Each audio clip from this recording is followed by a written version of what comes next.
welcome. I am so incredibly glad you are joining us today. Absolutely. So glad to have you here. We spent a lot of time on this deep dive Yeah. looking at huge historical events, but today we are zooming in on one specific, highly fascinating and surprisingly Hollywood-adjacent life. It really is an incredible story. Right.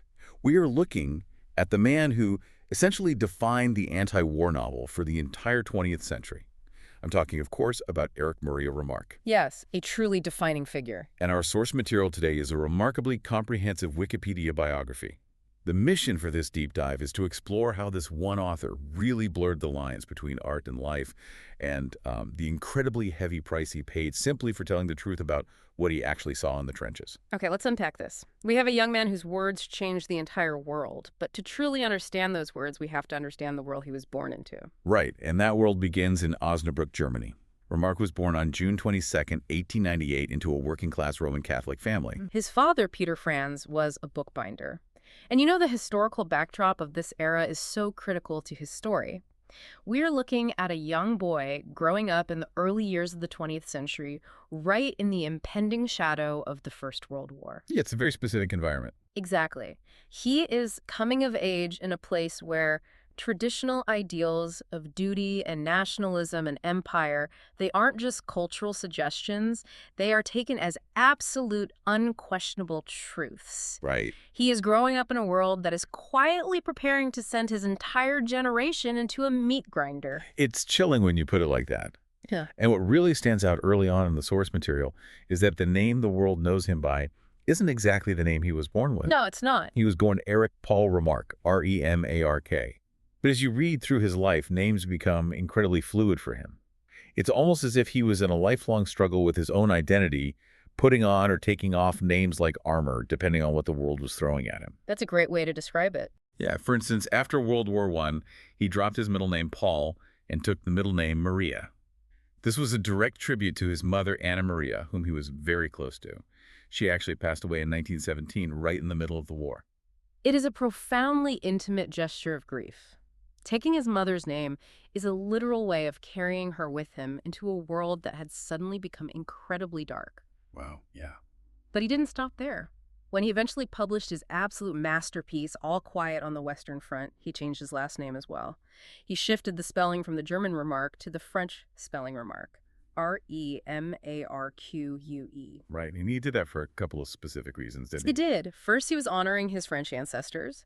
His great-grandfather, Johann Adam Remarque, was born in 1789 and came from a French family in Aachen. Oh, interesting. Yeah, Remarque's grandfather had actually Germanized the name to Remarque back in the 19th century just to blend in, so Erich was, in a way, reclaiming his heritage. So a nod to his roots. Exactly, but second, it was a very strategic literary move.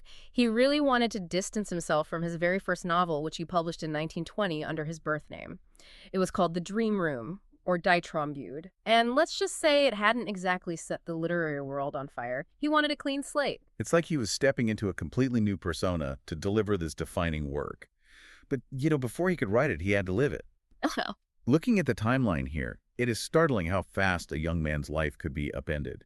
yeah. At just 18 years old, Remarque is conscripted into the Imperial German Army.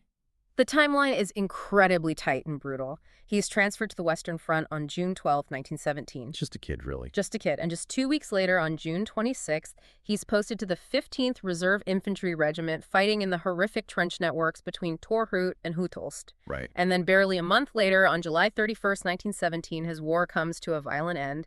He is severely wounded by shell shrapnel, taking hits to his left leg, his right arm, and his neck. God. He's immediately medically evacuated after that and spends the rest of the war recovering in an army hospital in Duisburg. The source notes he was technically recalled to service in October 1918, but the armistice happened a month later, mercifully ending his military career.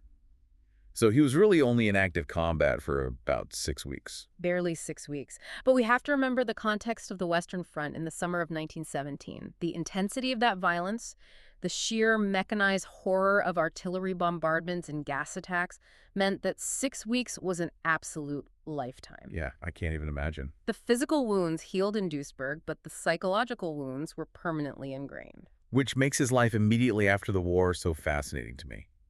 You would think a legendary serious author would immediately start writing his opus. But his post-war life is incredibly aimless. Very much so. He goes back to teacher training and actually works as a primary school teacher in these tiny towns like Lohn and Kleinbursen. But he clearly can't settle. He takes a leave of absence and just starts bouncing around. Looking for something. Right. He works as a librarian, he's a businessman, a journalist. He even gets a job as a technical writer for the Continental Rubber Company, literally a tire manufacturer. And he didn't just write technical manuals there. No. And this might be my absolute favorite detail. He wrote a comic series called Die Contibuben for the Rubber Company's magazine. Just imagine the juxtaposition there. What's fascinating here is how perfectly this bizarre trajectory reflects the broader reality of what became known as the lost generation. Oh, absolutely. This was a term for the collective psychological break experienced by an entire age group coming out of the First World War. You have these young men returning from unimaginable carnage, and society just expects them to quietly slip back into civilian life. Just go back to normal. Exactly. Go sell tires, go teach grammar. That's right. Remarque is drifting. He's carrying the profound grief of losing his mother, compounded by the completely untreated mental trauma from the atrocities he witnessed in the mud. He is scripting comic strips about tires while carrying the ghosts of his dead friends. This extreme disconnect, the sheer absurdity of his daily life compared to what he survived, sets the perfect psychological stage for the raw, unpolished, emotive writing that was building up inside him.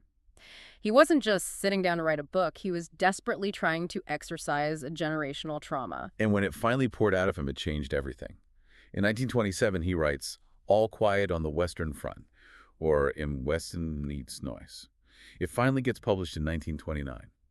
And it's wild to think about now, but initially he had a really hard time finding a publisher for it. Because it wasn't what people were used to reading. Before Remarque War, literature was often highly romanticized. It focused on strategy and glory and the noble sacrifice for the homeland. Right, the heroic narrative. Remarque stripped all of that away. He dragged the reader directly into the mundane terror of the trenches. It was about starvation, panic rats, and the realization that the enemy in the opposite trench was just another terrified teenager. But once it hits the shelves, the public reaction is an absolute explosion. It becomes a massive international bestseller. It essentially creates an entirely new literary genre of veterans writing frankly and brutally about conflict. A watershed moment. Truly. Yeah. It resonated so fiercely with other veterans because someone was finally telling the unvarnished truth about their lived experience. It sparked a massive wave of war memoirs, theater adaptations, and cinema representations across Germany, the UK, and the US. The success was unprecedented. Using his new financial wealth by 1931, Remarque was able to buy a sprawling villa called Casa Montetabor in Ronco, Switzerland. He had made it. But his blunt honesty was about to become very dangerous. Here's where it gets really interesting, because the very thing that made the book a masterpiece, its anti-war truth, made him a massive target for a rising political faction that desperately needed war to be viewed as glorious. By 1933, the political climate in Germany is shifting violently. Exactly. On May 10, 1933, initiated by the Nazi propaganda minister Joseph Goebbels, Remarque's writing is publicly declared unpatriotic. His works are banned. Copies of his books are pulled from all libraries, thrown into massive public bonfires, and restricted from being sold or published anywhere in the country. Just erased. Germany was rapidly descending into a totalitarian society, and Remarque, seeing what was coming, fled Germany to live at his villa in Switzerland. We want to be very careful here to just relay the historical facts, exactly as our source material outlines them, without taking sides or adding modern political commentary. But looking purely at the mechanics of what the regime did to him, it is a staggering campaign of state-sponsored manipulation. Very deliberate. Because they couldn't intellectually defeat his anti-war message. They just fabricated an entirely alternate reality about him. First, they spread the lie that his real last name was Kramer, which is literally just Remarque spelled backwards. Right. Second, they falsely claimed that he was Jewish. And third, they fabricated the claim that he had never even seen active military service during the war, calling his entire lived experience a lie. Furthermore, they publicly attacked his French background and his Catholic faith, insisting that anyone who changed his name from the German Remarque to the French Remarque couldn't possibly be a true German. It was a systematic attempt by a centralized authority to entirely erase his credibility and his identity because his art threatened their militaristic narrative. Yeah. And this campaign eventually moved from rhetoric to brutal legal consequences. By 1938, the regime officially revoked Remarque's German citizenship. He was rendered completely stateless. I really want you, the listener, to pause and think about what being stateless meant in 1938 Europe. It isn't just a bureaucratic inconvenience. It means you have no passport. You have no legal protection from any government. You have no right to cross borders, no right to work, and nowhere to go if the country you're hiding in decides they don't want you anymore. It is a terrifying level of vulnerability. And yet, while Remarque was somewhat insulated by his wealth and his Swiss villa and later his move to the United States, his family back in Germany had no such protection. This brings us to a devastating consequence of his fame. It really is the most heartbreaking part of his story. We have to talk about his youngest sister, Elfriede. Elfriede Schultz had stayed behind in Germany with her husband and 2 children. She was just living her life. But in 1943, she was arrested by the Nazis. Her crime: she had privately stated that she considered the war to be lost. For that single sentence, she was brought before the Volksgerichtshof. It's important to understand what that was. The Volksgerichtshof translates to the People's Court, but it wasn't a court in any traditional sense. It was Hitler's extra-constitutional tribunal. Effectively, a kangaroo court designed entirely for political persecution and issuing death sentences without due process. She was found guilty of undermining morale. The quote from the court president, Roland Freisler, during her sentencing is one of the most chilling things I've ever read in our deep dives. He looked at her and said, and I am quoting the historical record here, "Your brother is unfortunately beyond our reach. You, however, will not escape us." It is pure totalizing vengeance. Because they couldn't get to the famous author, they executed his little sister. She was beheaded on December 16th, 1943. If we connect this to the bigger picture, it underscores the absolute horror of the regime he was opposing. What makes it even more agonizing is the timeline of information. Remarque, living in exile across the ocean, had absolutely no idea what had happened to her. He didn't know it all. Completely unaware of Elfriede's execution until well after the war ended. When he finally learned the truth, it shattered him. He dedicated his 1952 novel Spark of Life to her memory. But the cruelty didn't even end there. The biography points out that this dedication to his murdered sister was actually omitted from the initial German versions of the book. Even in 1952, with the war over and the regime gone, the stigma of the propaganda was still so ingrained that some publishers worried the public would still view her as a traitor. It's a stark reminder of how deeply state-sponsored hatred takes root. And it forces us to consider the immense crushing survivor's guilt Remarque must have carried for the rest of his life. He escaped. He achieved global fame, wealth, and safety, while his sister paid the ultimate gruesome price simply because she shared his blood. Which makes his personal life during this period of exile so complex to read about. It's a very jarring transition. While his homeland is descending into darkness and his family is in extreme danger, Remarque is living this chaotic, high society, almost glamorous life. Quite a contrast. Yeah, but when you view it through the lens of that trauma and survivor's guilt, his frantic lifestyle feels less like tabloid fodder and more like a desperate coping mechanism to outrun his ghosts. Exactly. His romantic life is a complete whirlwind. He married an actress named Ilse Zambona in 1925. The relationship was stormy and they were both unfaithful, leading to a divorce in 1930. But in a fascinating turn of events, when things get incredibly dangerous in Germany, in 1933, they flee together to Switzerland. And in 1938, they actually remarry. And he did that specifically to save her right. By remarrying her, he prevented her from being forcibly repatriated to Germany. Yes. They emigrate to the U.S. together in 1939. They both become naturalized U.S. citizens in 1947, and then they divorce for good in 1957. It was a deeply pragmatic, life-saving arrangement wrapped in a very complicated personal history. But once he arrives in the United States and integrates into the international elite, his life becomes deeply entangled with Hollywood. During the late 1930s and into the 40s, he had incredibly high-profile relationships with some of the most famous actresses in the world. He was involved with the Austrian actress Hedy Lamarr, the Mexican actress Dolores Del Rio, and most famously, he had a multi-year passionate romance with the iconic German actress Marlene Dietrich. They actually met in Venice at the film festival in September 1937, and they maintained this intense affair, mostly through letters, telegrams, and phone calls, until at least 1940. It is just such a surreal juxtaposition. On one hand, he's the author of the grittiest, most agonizing war novel ever written. He's a stateless refugee whose books are being burned in the streets. And on the other hand, he's writing love letters to Marlene Dietrich from the Lido in Venice and navigating Hollywood social circles. He eventually settles down and marries the actress Paulette Goddard in 1958. he even steps in front of the camera himself. In 1958, he took an acting role in the film adaptation of his own novel, A Time to Love and a Time to Die, playing the role of an honorable teacher who was hiding from the Nazis. So what does this all mean? When we zoom out and look at this sweeping, contradictory, heavy life, I want to ask you, listening to this right now, to really think about the concept of home. What does home actually mean when the country of your birth rejects you so completely? When it burns your life's work, revokes your legal existence, and murders your family? How do you relate to that place ever again? Remarque provided an incredibly revealing answer to that very question. He lived out his later years primarily back in Switzerland, passing away from heart failure at the age of 72 in Locarno on September 25th, 1970. Hmm.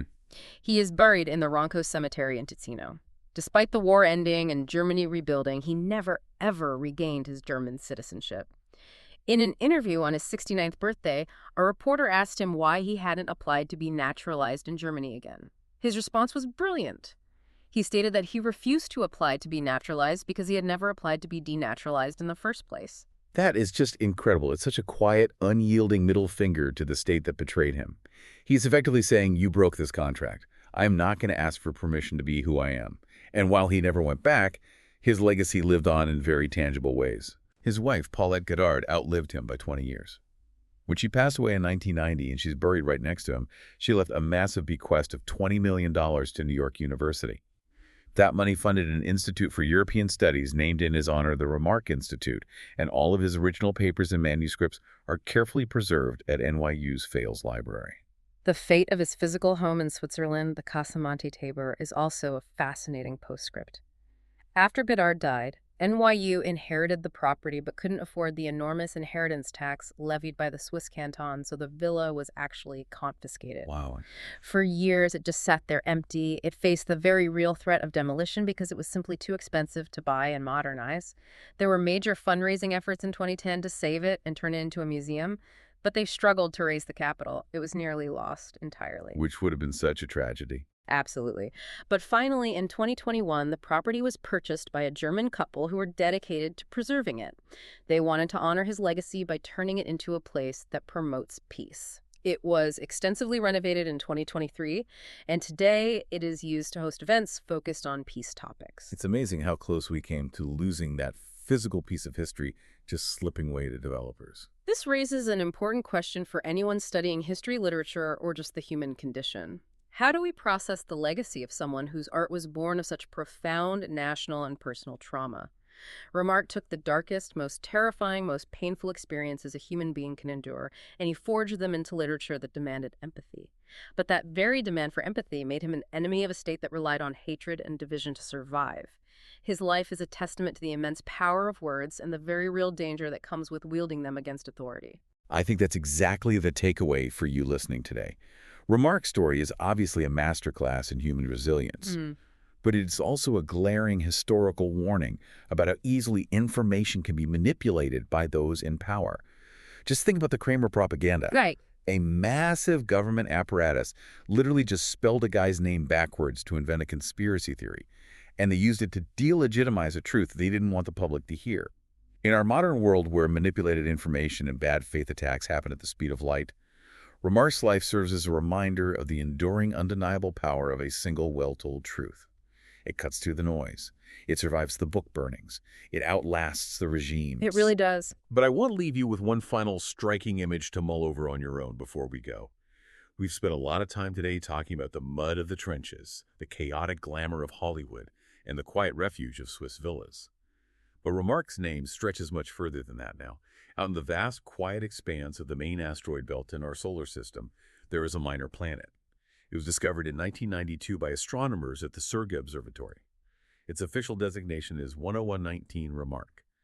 A man whose defining work dragged the entire world down into the muddy, bloody reality of the Earth's trenches now has a permanent silent place among the stars. Thank you so much for joining us on this deep dive into the source material today.